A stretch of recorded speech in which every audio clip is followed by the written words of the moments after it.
तो दोस्तों, आज के दिन में सबसे ज़्यादा महत्वपूर्ण जो चर्चा है हरियाणा के जितने भी एम्प्लॉय सर्कल के अंदर, वो है सीईटी का केस। और सीईटी के केस के अंदर जो 12,500 ग्रुप सी के एम्प्लॉयज़ जो अपॉइंटेड हैं, उनको जो है टर्मिनेट करने का जो आदेश माननीय कोर्ट के द्वारा दिया गया है, उससे कैसे बचा जाए और उस मामले के अंदर आगे कैसे बढ़ा जाए, इस बारे में चर्चा लगातार चल रही है। सभी लोगों के अलग अलग विचार हैं कि विचार के अंदर की भी क्या इसके अंदर रिव्यू डालनी चाहिए, सरकार ठीक कर रही है या नहीं कर रही है, वकीलों को क्या करना चाहिए, नौकरी बचेगी या नहीं बचेगी, इस बारे में एक चर्चा छोटी सी मैं आपसे करने जा रहा हूं, ताकि लोगों के अंदर जो कन्फ्यूज़न है वो दूर हो।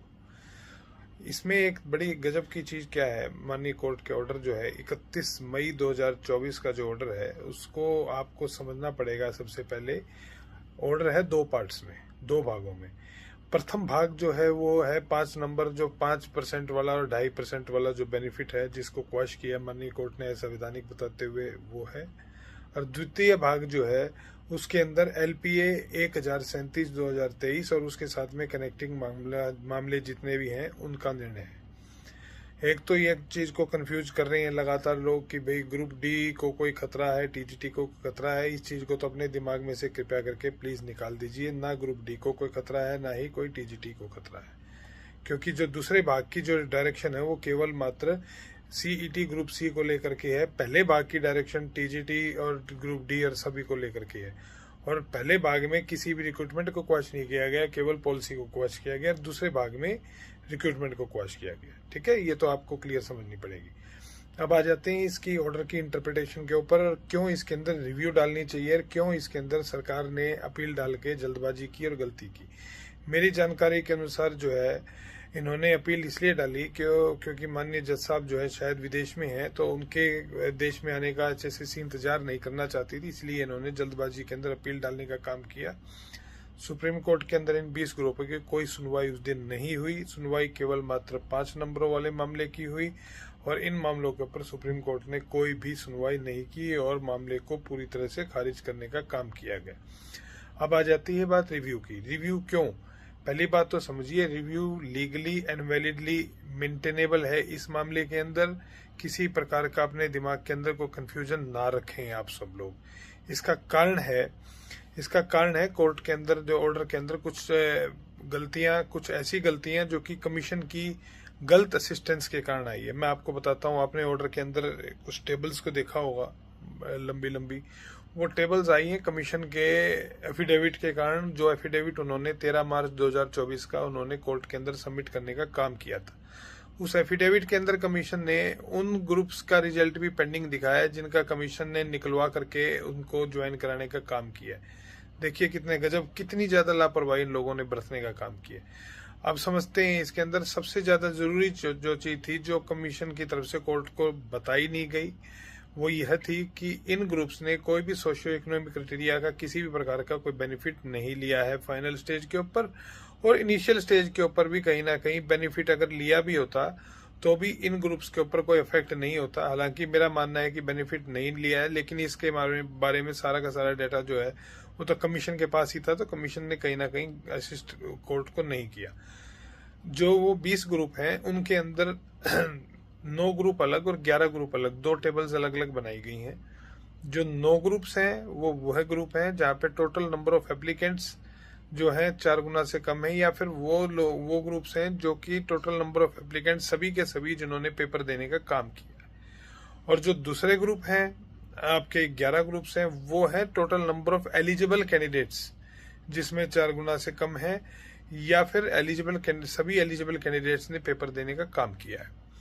तो ऐसे में जो पहले जो 9 ग्रुप्स हैं उसके अंदर कुछ ग्रुप्स हैं सिंगल पोस्ट वाले और कुछ ग्रुप्स हैं 1 या 2 ग्रुप्स हैं मल्टीपल पोस्ट वाले।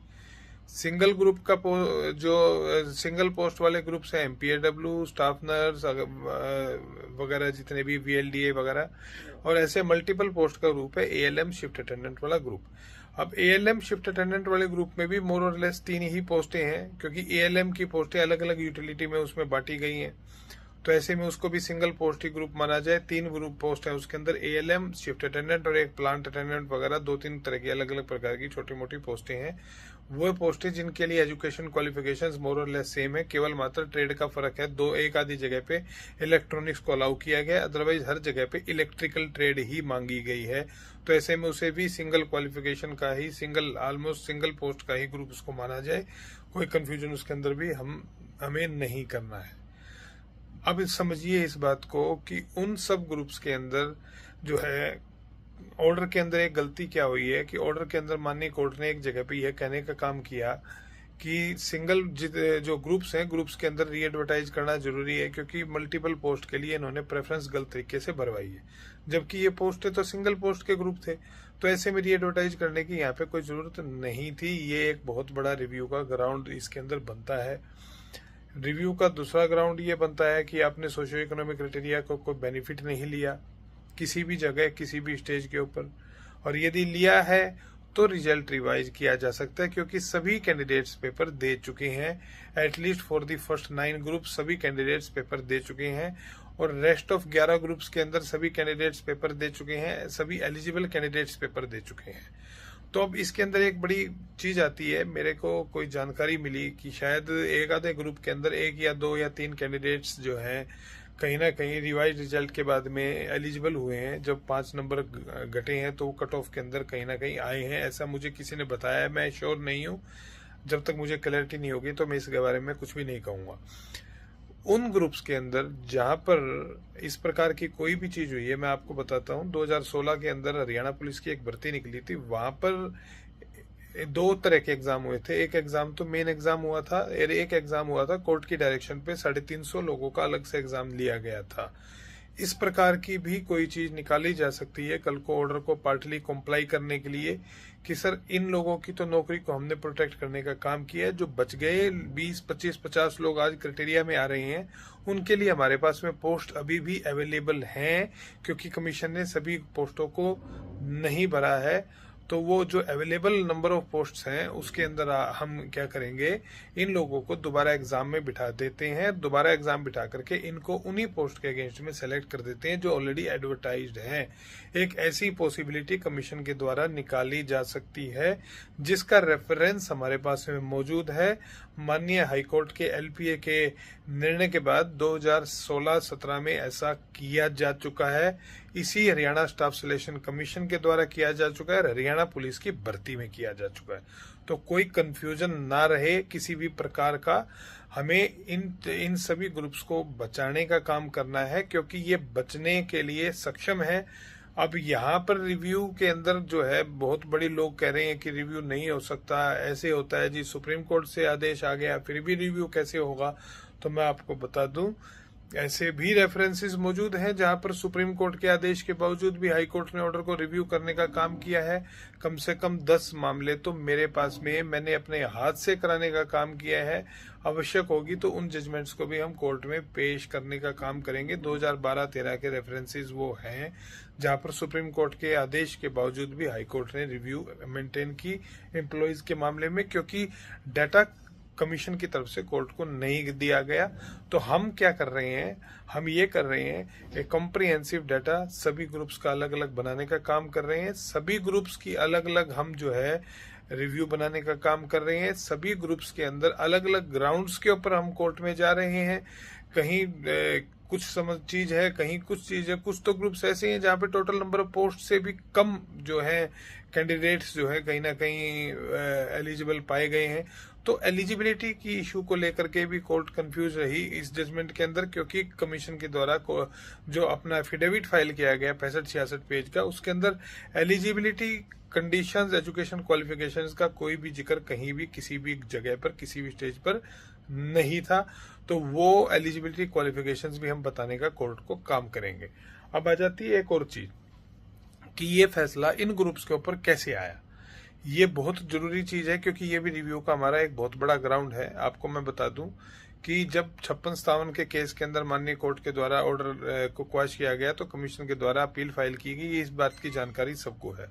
उस अपील के अंदर जो है दिसंबर 2023 में एक एप्लीकेशन लगाई गई थी। उस एप्लीकेशन का ऑर्डर हुआ 19/12/2023 को। 19/12/2023 के उस ऑर्डर के अंदर जो है कोर्ट ने कमीशन को एग्जाम कंडक्ट करने की परमिशन दे दी थी।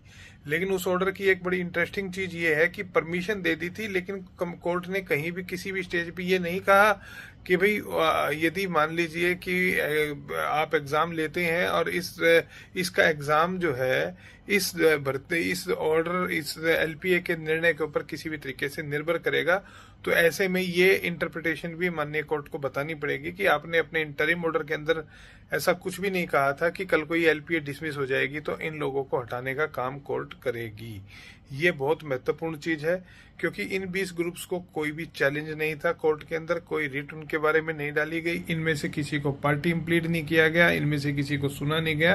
तो ऐसे में इनको सुना जाना जरूरी है, इनका मौलिक अधिकार है, प्रिंसिपल ऑफ नेचुरल जस्टिस है, उस नेचुरल जस्टिस का पालन करते हुए कोर्ट इनको सुनने का काम करे, सुन करके और फिर अपने विवेक के साथ में, स्व विवेक के साथ में फैसला करे, उसके साथ में हम आगे की रणनीति बनाते हैं। तो इस प्रकार से हमें इनको बचाना है, इन सभी ग्रुप्स को। कोई भी साथी प्लीज चिंता न करे, डिप्रेशन में ना जाए, आप सबकी नौकरी बच सकती है और बचेगी और बचाएंगे, चाहे हमें कुछ भी करना पड़े, हमें चाहे कमीशन में जाके बैठना पड़े, उनके कानूनी अधिकारियों के साथ में बैठना पड़े, बैठ करके इनके साथ में मीटिंग्स करनी पड़े, ज्वाइंट एप्लीकेशंस फाइल करनी पड़े, हमें कुछ भी करना हुआ वो करेंगे, लेकिन आपकी नौकरियों को बचाएंगे। चिंता मत करें। धन्यवाद साथियों।